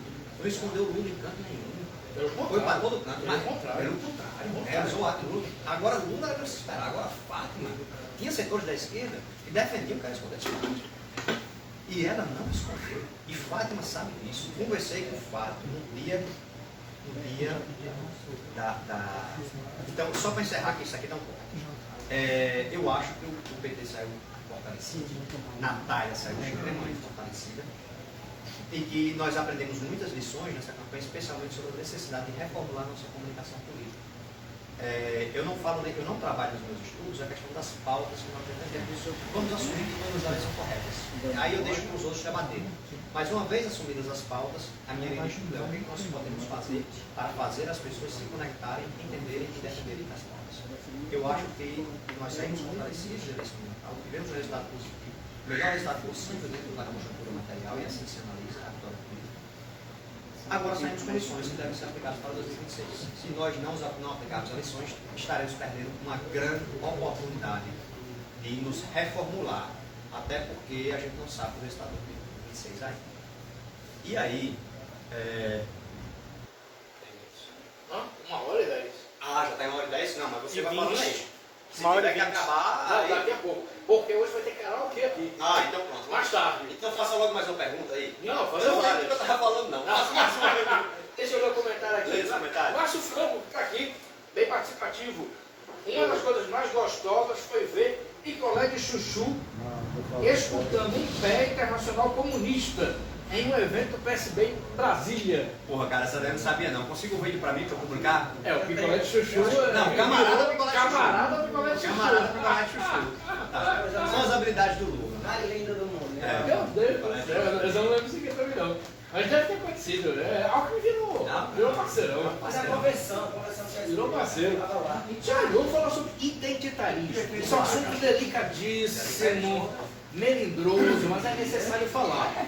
De uns tempos para cá, de uns 10, 15 anos para cá, a sociedade, de uma maneira geral, a esquerda, assumiu as pautas identitárias, que era necessário. É necessário. Não existe mais aquele mundo que você faz piada com gay, que você faz piada com negro, com anão. Não existe mais esse mundo. Quem não tiver essa compreensão não consegue viver no mundo hoje.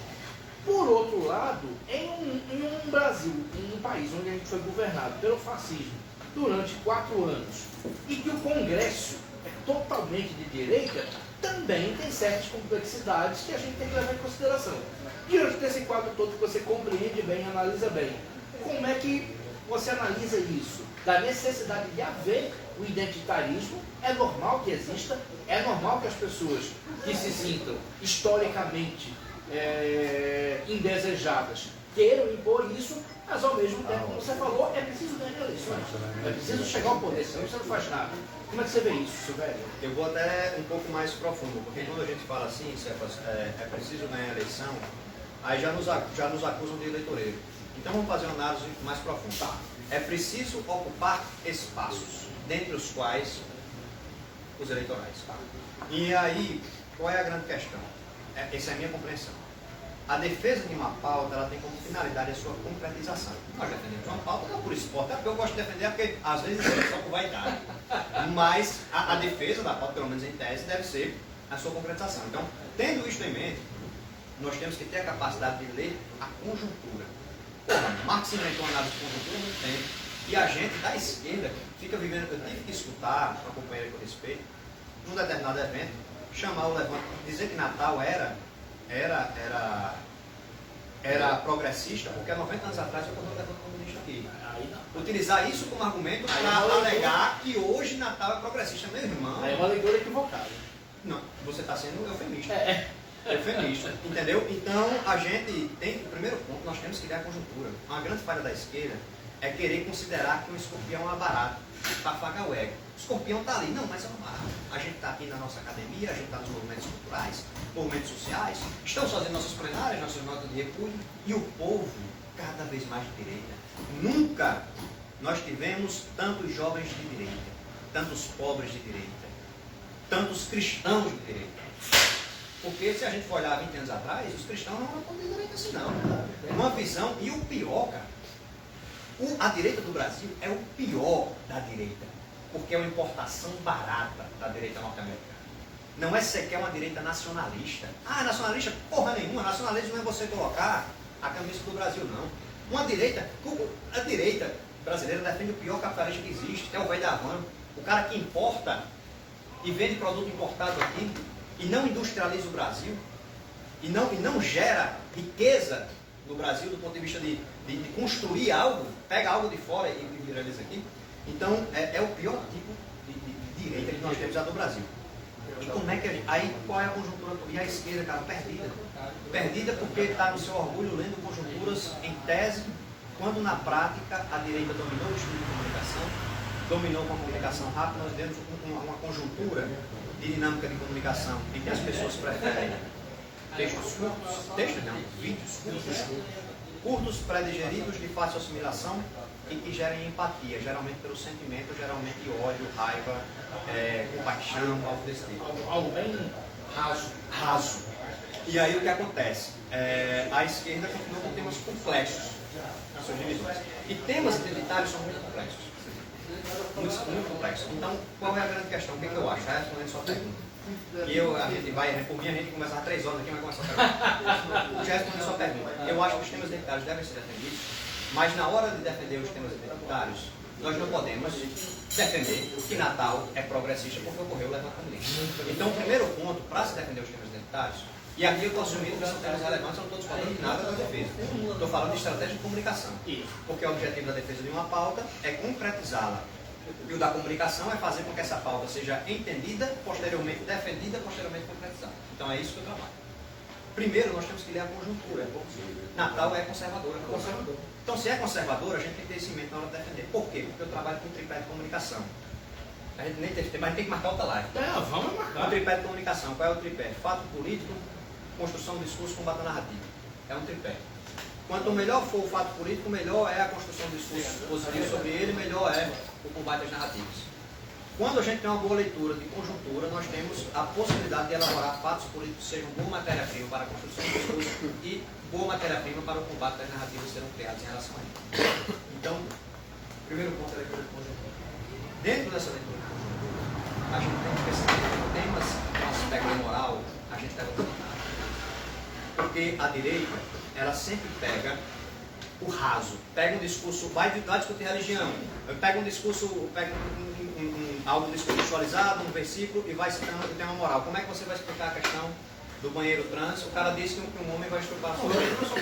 Pronto. Como é que você vai explicar o função médico? O cara disse que o cara vai botar a arma na sua cabeça e você vai defender. Querem transformar seu filho em ninguém.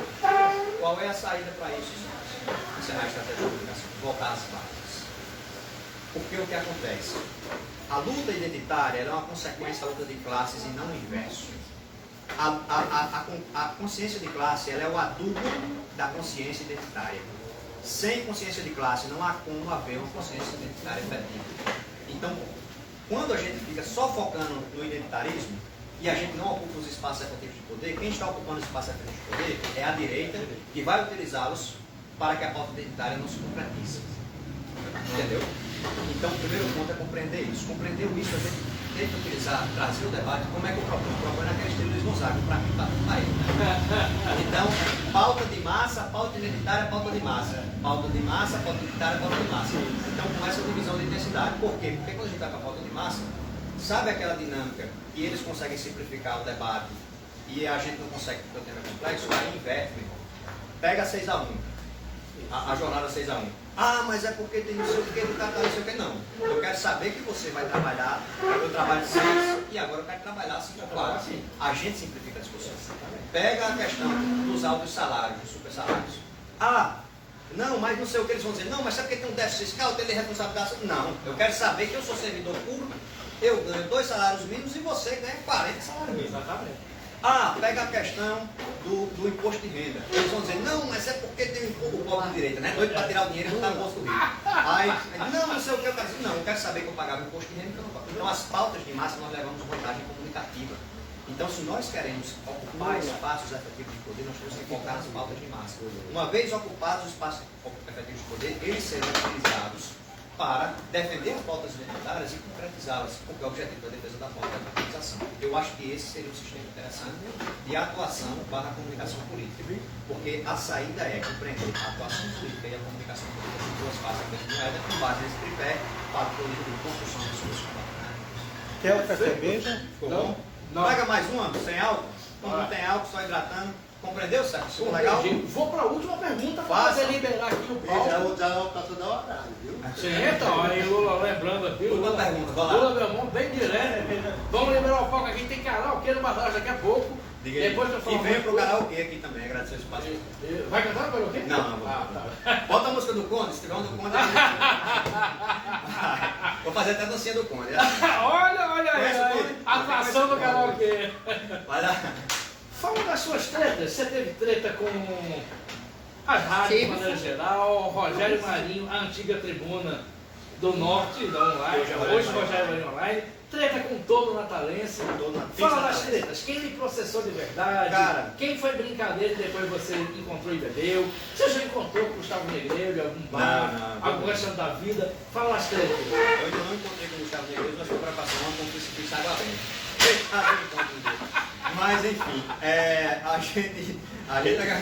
a gente teve treta com algumas pessoas, né? Com muitas pessoas, né? Fala dela. Teve a de Stevenson, né? Que eu sou do que Stevenson queríamos esculhambar, o senador com altíssimos e supostamente artificiais níveis de testosterona. Aí teve com o Dinardo, né? O Dinardo me chamou. Que era a voz da razão. Voz da razão, Che Guevara de apartamento. Pô, achar que eu vou ficar triste porque eu me chamava de Dinardo. Vocês se contataram? Não, é porque eu desmenti o Dinardo também. Eu chamava ele de homem com nome de senador e olhos de águia sonolenta. Porque ele tem olhos de águia apenas para investigar prefeituras de esquerda do interior. A de Natal já mais. Aí teve a do BG, né? O BG, cara, o BG ficou irado. O BG ficou irado. O BG tomou. O BG pegou lá, o BG pegou lá de um modo assim que tipo. O BG passou recibo. Chamou de moleque. Passou recibo. Aí gravou no ar, disse que Natália tava mandando atacar ele. Criticou até o publicitário Natália, chamando de mago, que o mago tava atacando ele. E não sei o quê, porque o BG, cara, é muito fácil desmentir o BG, né? Aí ele disse que o cara ainda disse que desmente em tantos minutos, eu desmenti menos de um minuto e meio, porque é particularmente fácil desmentir o BG. O Gustavo ficou puto, cara. O Gustavo, quando o Paulinho venceu a eleição, ele disse na rádio lá que ia caçar aquele moleque. E tal. Caçar com cedilhas. Caçar com cedilhas. Então é uma ameaça. Não, deixa eu me falar rapidinho. Vamos lá. Tem um karaokê que eu vou cantar o conto. Ele disse que ia caçar, que eu vou procurar aquele moleque onde quer que ele estiver. Aí ele percebeu que foi muito longe, aí fez a justiça vai procurar. Mas amanhã, aquele moleque dizendo que eu queria extinguir a blogueiragem de direita, essas poder fazer, né? Enfim, ele disse que amanhã de manhã está o processo criminal dele com certeza. Quando foi no dia seguinte, pela manhã, na segunda-feira depois da campanha, eu fiz um artigo explicando o porquê eu tinha cavado a falta. E se eles fizessem, podia vir, porque ia ser pior. Porque na tentativa de matar a raposinha, fortaleceria o raposismo, passaria a ser uma ideia. Eu citei até o discurso de Salvador Allende. Nossa! Não é possível passar a história nos pertence. E ataremos nós, as massas. Então ele não processou. Você recebeu algum processo na campanha? Recebeu da Consulte. Só que a Consulte ainda não foi no início, ele não me conhecia, né? Não sabia que eu era advogado, não sabia que eu construía discurso em cima de processo. Quando me processaram, se arrependeram demais, porque quando eu bati a inicial, altamente frágil, disse, meu irmão, vou me lambuzar. Aí eu me lambuzei, aí fiz discurso, aí comecei a fazer meme, aí eu consulto, extrapolei mesmo. E meu sonho era que eu fosse interrogado durante o segundo turno para gravar e divulgar nas redes sociais o interrogatório. Você já ia para o interrogatório pensando nos recortes? Não, já tinha todos os recortes. Eu já tinha todos os recortes para todas as perguntas, inclusive já ia conversar com o advogado. Cara, foi interessante, quando eu fui processado, chegou uns 40 advogados, 40 não, exagerei, mas chegou uns 5 advogados também para defender de graça, cara. Olha aí. Do máximo. E teve, aí foi só essa, e depois passou a campanha de criar o processo. E aí eu também parei, passou a campanha. Esses recortes você ia deitar e rolar, né? Tipo rebolar. Lula com o Moro, né? Ia ser fantástico. Minha assinatura tá aí? Tem minha assinatura aí? Então pode guardar esse documento. Exatamente. Até hoje você rola. Rola, e fica pra história. E o último foi com teve só mais dois pra gente encerrar, teve com o Matheus Pérez. Isso, todo natalense. Não, Matheus Pérez é o comissionado destruidor de Desculpa, portões. sim. Ele tentou destruir o portão do Idema. Quando ganhou, cara, eu entrei na mente do cara, eu não entrei na mente, eu construí um triplex de frente para o mar desse. E aí, quando ele entrou, cara, quando ele ganhou a campanha, ele gravou um vídeo com duas Heineken, que é a referência da Heineken, bebendo e comemorando e tirando onda comigo, mais comigo do que com Natália. E para encerrar, o pitch natalense. O pitch natalense, eu comecei a chamar de pitch natalense. Porque ele era de esquerda e passou a defender Paulinho. E aí eu passei a chamar de pitch natalense, ele pegou muito ar, aí ele transferiu para mim um pitch de 44 centavos. Em alusão a Paulinho. Aí eu fiz o quê? Tirei o print e transferi um pitch de 13 reais e mandei ele deixar de ser subindo. E publiquei, ele disse, meu irmão, deixa de ser subindo. Aí transferi 13 reais. E cara, foi incrível porque começou a chegar pitch na minha conta, cara, de 13 reais, de 113 reais, de 200 reais, de 40 reais. O pessoal tirando onda. Tirando onda. E assim, pão duro, rapaz. Foi muito, cara, muito. Você quer tirar onda, tira direito. E aí eu até brinquei, poxa, esses pix eu vou pagar os advogados, né, galera? Começou a mandar o pix e, cara, foi fantástico essa campanha, foi um momento histórico. E eu tô com abstinência de campanha porque eu quero aquilo, cara. Eu gosto. Aí tem a galera dizendo, até meu pai disse uma vez, os amigos com razoável preocupação, dizendo: Silvério, você não tem medo se a esquerda se enfraquecer para 2026? Você tá assim tão enfático? E eu disse: meu irmão, eu não tenho medo da tempestade, eu anseio pela tempestade. Porque é na tempestade que o marinheiro diferenciado faz história, não é no mar longo, entendeu? Então Você quer o Pix? eu quero. Hã? Você quer o Pix? Não, quero um Pix não. O Pix é se começar a receber os Pix para pagar os advogados, né? Eu tinha mais umas 14 perguntas aqui, por mim ficava até 10 da noite, mas vamos ter que liberar o palco. Boa, já Vamos vai falar um lá. monte de coisa aqui. Só um pouquinho. Aqui amanhã vai ter exposição de Alexandre Eduardo, o Dunga, que está aqui armando a exposição. Amanhã a exposição de Eduardo Alexandre Garcia, Dunga. Amanhã também tem lançamento aqui no Badalo, lançamento do livro Alto de Natal, de Alexandro Alves, escritor pelo selo SPVA. E sexta-feira, dia 6 do Mestiços, a nossa produtora Natália Chagas lança o livro dela, Da Minha Imaginação. Produtora cultural, professora de inglês e também escritora com livro para lançar. Todo mundo no Mestiços, lá em Ponta Negra, pertinho do Taverna Pub e do Curva do Vento, das 18 às 22 horas. E vai ter show de Ângelo Angolano, Da Minha Imaginação. Qualquer coisa também falar com a Natália, nossa produtora, nas redes sociais. E encerrar aqui com uma cortesia. Muito obrigado. A Cachaçaria Amorim mandou para a Raposinha uma maribondo. Muito bom. Será que foi aqueles que expulsaram o Bolsonaro? Vamos lá, muito Olha aí. obrigado. Top de verdade. Pronto. Obrigado, cara. Primeiro expulsaram o Bolsonaro, agora vieram para a mão da Raposinha. Maribons defensores da democracia. Para você, bebe cachaça? Bebo na hora, mano. Nossa. Gosto muito de pitu-limão com Pepsi. Inclusive os chineses me pagavam com pitu-limão com Pepsi. Sou pago pelos chineses para atacar direito com pitu-limão com Pepsi. É aquela. Vou repetir aqui. Por mim eu ficava até 10 da noite, mas vou ter que liberar aqui. Agradecer a Lula, meu irmão. Obrigado, sempre Lula, no nosso pela hostes. paciência. Agradecer a nossa equipe maravilhosa, José Agno, filmagem e produção, Natália Chagas, assistente de produção e mídias sociais, que vai lançar livro sexta-feira. Todo mundo que está aqui, Silvério, pai, aqui presente, Márcio Franco, Expedito Alves. Expedito Assis, que eu estou com Alves na cabeça, perdão. Não, Expedito Assis. Artista plástico e poeta. Agradecer a todo mundo aqui e fique ligado a gente. Até o próximo Conversa no Botequim. Show.